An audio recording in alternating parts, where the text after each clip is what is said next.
सब कुछ जानने और सुनने के बावजूद हमारे देश के कुछ डिजाइनर पत्रकारों और बुद्धिजीवियों के मुंह से भारत के सुरक्षा बलों के खिलाफ अभद्र भाषा और पत्थरबाजों और अलगाववादियों के प्रति मीठी मीठी बातें ही सुनने को मिली। ये तो मान के चलना चाहिए कि किसी भी टेररिस्ट को ग्लोरीफाई करेंगे तो उसको फायदा होता है, उसकी न्यूज़ भी दिखाएंगे तो उसको फायदा होता है। कि जब हम आतंकवादियों को कवरेज देते हैं तो आतंकवादी जानबूझ के और इस तरह की घटनाएं करते हैं ताकि उनको पब्लिसिटी मिले और लोग प्रभावित हों।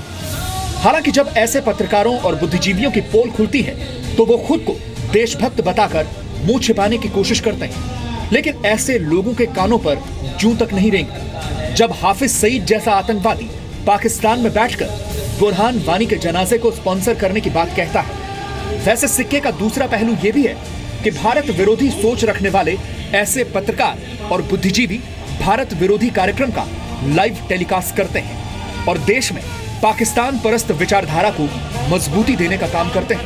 ऐसा सिर्फ दो वजहों से हो सकता है, या तो हाफिज सईद ने एक आतंकवादी के जनाजे का एक्सक्लूसिव मीडिया राइट भारत में मौजूद अपने प्रिय डिजाइनर पत्रकारों को दे रखे थे, या फिर ऐसे लोगों के दिल और दिमाग में भारत के प्रति जहर की मात्रा इतनी ज्यादा बढ़ चुकी है कि उन्हें सही और गलत में फर्क करने में दिक्कत महसूस हो रही है।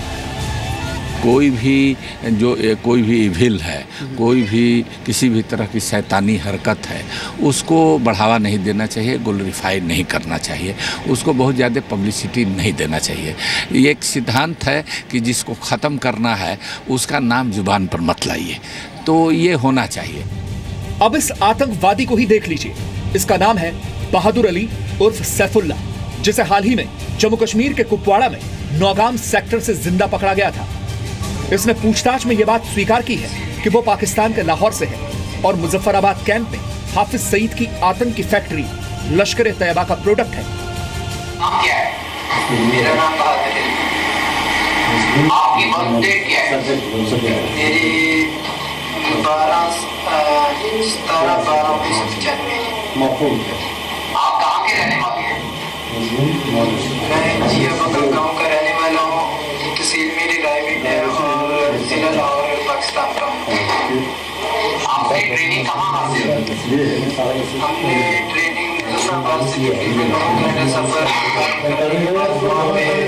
हासिल की, मगर जगह मालूम नहीं है तो किस दिन की हमने एक माह की ट्रेनिंग। सैफुल्ला को मैंने जैसे बताया कि उनको पकड़ने से उससे बहुत लाभ मिला है, क्योंकि हमारा सिक्योरिटी फोर्सेस ने, हमारा आर्मी ने, उसके वजह से जो कामयाबी प्राप्त हुआ है वो कोई चर्चा करने का विषय नहीं है, लेकिन बड़ी कामयाबी प्राप्त हुआ है उसके वजह से। अब तो स्थिति ये है कि जो आतंकवादी पकड़े जा रहे हैं वो स्वयं इस बात को कबूल रहे हैं, स्वयं इस बात को स्वीकार कर रहे हैं कि उन्हें पाकिस्तान की सरकार और ISI ने भेजा है और उसके वो प्रमाण भी सामने ला रहे हैं। तो मुझे लगता है कि इसके बाद अब और किसी प्रमाण सबूत की आवश्यकता नहीं रही। हमारे हिसाब से तो रंगे हाथों पकड़े जा रहे हैं, सबूत है।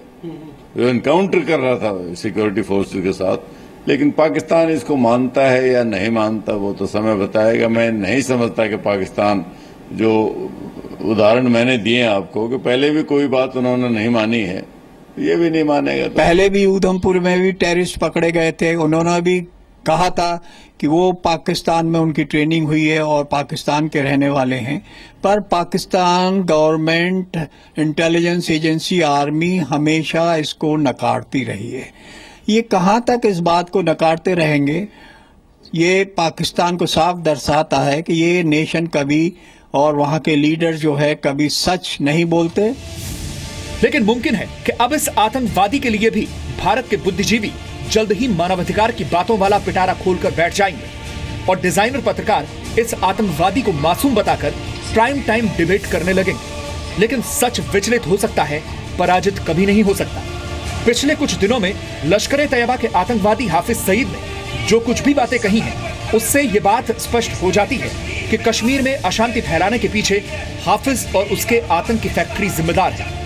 हालांकि दुख की बात यह है कि हमारे देश की मीडिया के एक वर्ग में बुरहान जैसे आतंकियों को हीरो बनाने का कल्चर जैसे फैशन बन गया है। ऐसे डिजाइनर पत्रकारों और बुद्धिजीवियों को एक आतंकवादी के मानवाधिकार की फिक्र तो रहती है, लेकिन देश के लिए मर मिटने वाले सुरक्षा बल और देश की बात करना इनके एजेंडे में नहीं होता। इसलिए ऐसे लोगों को पहचानने और जल्द से जल्द उनके वैचारिक आतंकवाद की सफाई करनी जरूरी है। ब्रह्म प्रकाश दुबे और मनीष शुक्ला के साथ ब्यूरो रिपोर्ट, जी मीडिया। कल डीएनए में खबरों के विश्लेषण के दौरान मैंने फ्रांस के ले मोंड अखबार का जिक्र किया था, जिसने फैसला किया है कि वो अब आतंकवादियों की तस्वीर नहीं छापेगा।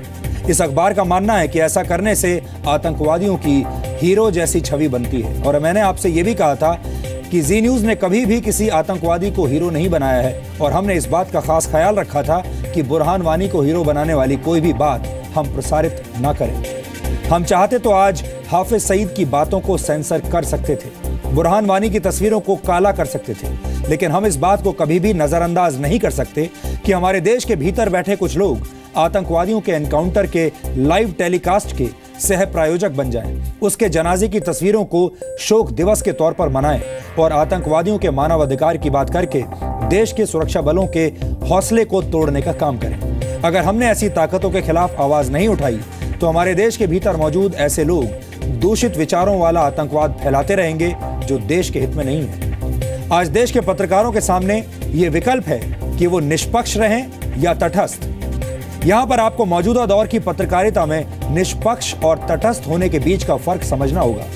तटस्थ होने का मतलब यह है कि किसी समस्या या वैचारिक संघर्ष की स्थिति में खुद को उस संघर्ष से एकदम अलग कर लेना और चुप हो जाना, जबकि निष्पक्ष होने का मतलब यह है कि जो सही है उसका पक्ष लेना।